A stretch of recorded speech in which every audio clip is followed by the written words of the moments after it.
So hey guys, আজকে হচ্ছে Valentine day আর তোমার দাদা দিয়েছে আমাকে এই গোলাপটা। কিন্তু আমি একটা স্পেশাল জিনিস রেখেছি, যেটা কেউ হয়তো কোনোদিন দিয়েছে কি জানি না, হয়তো দিতেও পারে, তবে আমি রেখেছি সেটা। 15 থেকে 18 দিন হয়ে গেল আমি তাকে যত্ন করে রেখেছি। চলো সেটা দেখো। तो रुको जरा सबर करो।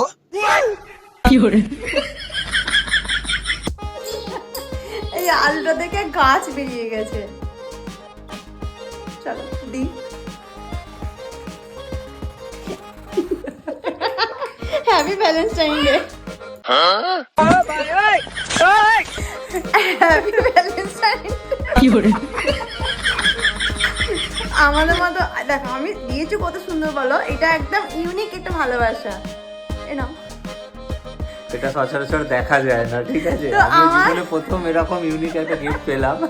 আমার এই ভিডিওটা তোমাদের কেমন লাগলো প্লিজ কমেন্ট করে জানিও। আজকের মতো টাটা।